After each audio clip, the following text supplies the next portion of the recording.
All right, now let's get back to that breaking news that we're covering for you. Former President Donald Trump indicted for a fourth time. He's facing 13 criminal charges for his alleged role in attempting to overturn election results in Georgia.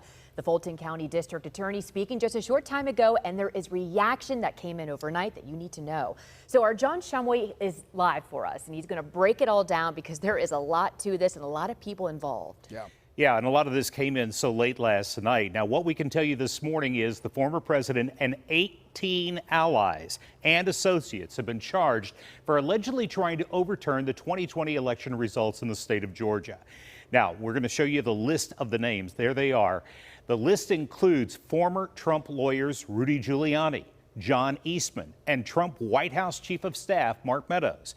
Arrest warrants have been issued for all of them, and they have until Friday, next Friday, the 25th at noon, to surrender to authorities in Georgia.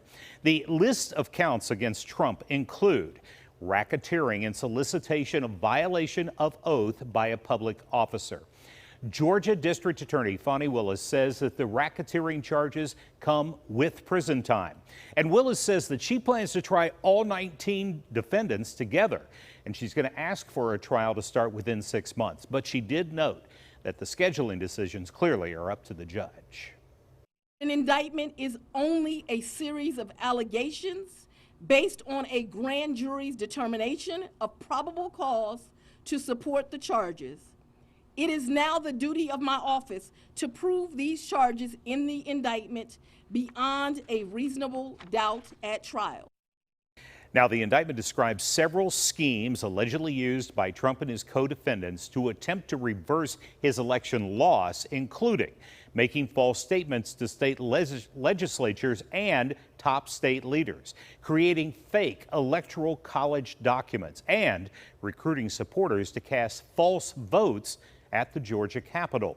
Now, Trump's legal team issued a statement overnight stating that the indictment is from a, quote, one-sided grand jury presentation that relies on witnesses who harbor their own personal and political interests, end quote. Also overnight, Rudy Giuliani responding to his indictment. The former New York City mayor and Trump lawyer says, quote, this does permanent, irrevocable harm to our justice system, and that the real criminals are, quote, the people who brought this case forward, end quote.